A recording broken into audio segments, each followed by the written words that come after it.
दोस्तों 23 अगस्त को चंद्रयान 3 ने भारत को कुछ ऐसा दिया जिसमें भारत दूसरे या तीसरे नंबर पर नहीं बल्कि पहले नंबर पर आ गया।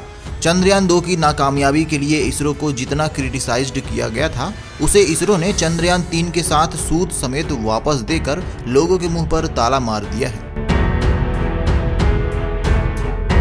चंद्रयान 3 की लैंडिंग के 15 से 20 मिनट पहले रुक सी गई थी सबकी सांसें। आखिर कैसे प्रज्ञान रोवर सारी इंफॉर्मेशन पहुंचाएगा धरती पर? चंद्रयान ने कैसे ढूंढी चांद पर बर्फ?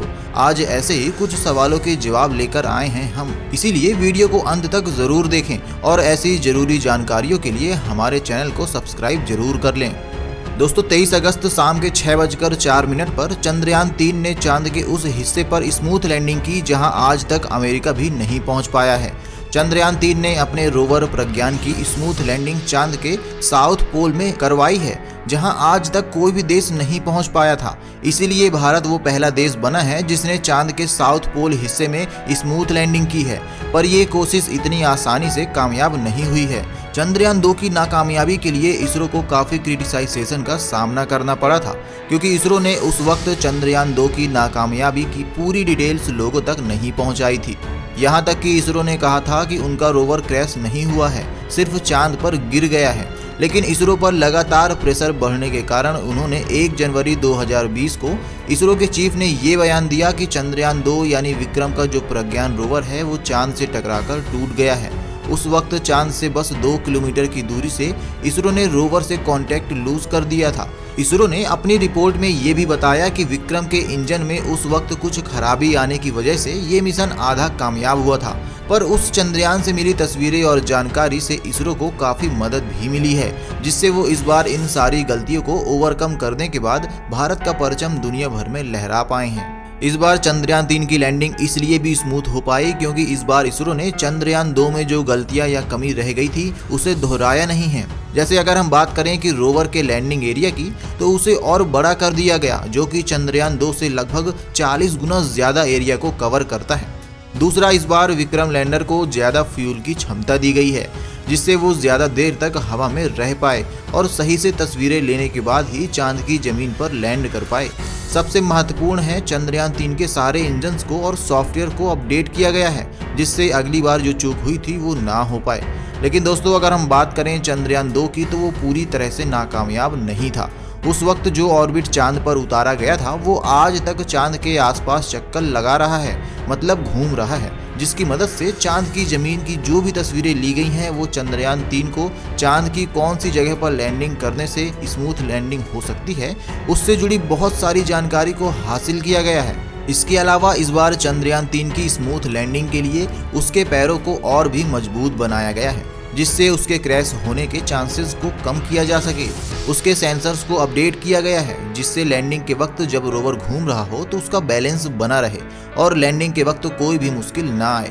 अगर बात करें चंद्रयान 3 के मकसद की, तो वो चंद्रयान 2 जैसा ही है। चांद की साउथ पोल जमीन की तस्वीरें और उनकी ज्यादा से ज्यादा जानकारी लेना। चांद का ये हिस्सा 70 डिग्री साउथ है जहां कई सारे गड्ढे मौजूद हैं और कुछ गड्ढे तो ऐसे भी हैं जहां आज तक सूरज की किरण तक नहीं पहुंची है।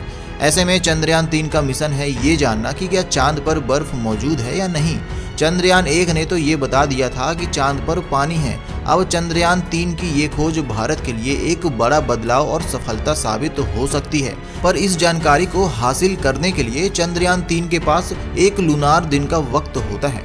चांद का एक लूनार दिन धरती के 29 दिनों जितना होता है, जहां 2 हफ्ते दिन और 2 हफ्ते रात होगी ऐसा मान सकते हैं। लेकिन क्योंकि चांद के साउथ पोल हिस्से पर कभी धूप नहीं गिरती तो वहां का तापमान काफी नीचे होता है, जहां चंद्रयान के इक्विपमेंट्स भी काम करना छोड़ देते हैं। इसका मतलब है कि ये इक्विपमेंट्स रात के वक्त वहां काम नहीं कर सकते और हमारे पास बस 14 से 15 दिनों का समय रह जाता है सारी जानकारी को हासिल करने के लिए।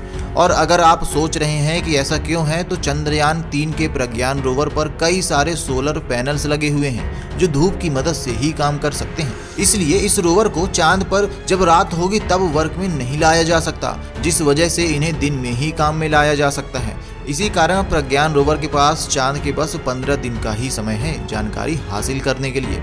इसके अलावा दोस्तों आपको बता दें कि चंद्रयान 3 में करीबन 7 ऐसे इंस्ट्रूमेंट्स लगाए गए हैं जिनमें चांद पर मिलने वाली मिट्टी पर कितना मॉइस्चर है, वहां कौन सी गैस सबसे ज्यादा है, चांद पर बर्फ मौजूद है या नहीं, चांद पर धरती की तरह कितनी बार अर्थक्वेक होते हैं। इसके अलावा चांद की जमीन की तस्वीरें लेना, चांद की मिट्टी के कुछ पार्टिकल्स को अपने साथ धरती पर ले आना जैसे काम इन 7 उपकरणों द्वारा किए जाने हैं। ये जानकारी हमें 2019 में ही मिल गई होती यदि चंद्रयान 2 चांद की धरती पर स्मूथ लैंडिंग कर लिया होता, लेकिन इसे अब 2023 में फिर से चंद्रयान 3 मिशन के रूप में चांद के उसी हिस्से में वापस भेजा गया है जिसमें अब जाकर हमें सफलता प्राप्त हुई है। वैसे आपको बता दें कि अगर चंद्रयान 2 उस वक्त कामयाब हो गया होता तो आज हम गगनयान को लॉन्च कर रहे होते। गगनयान प्रोजेक्ट को वैसे तो 2022 में करने का प्लान था, लेकिन चंद्रयान 2 असफलता के बाद इसे 2025 में पोस्टपोन कर दिया गया है। गगनयान प्रोजेक्ट का मकसद है इंसानों को चांद के ऑर्बिट के पास ले जाना, क्योंकि चंद्रयान 3 को 2023 में सफलता प्राप्त हो चुकी है।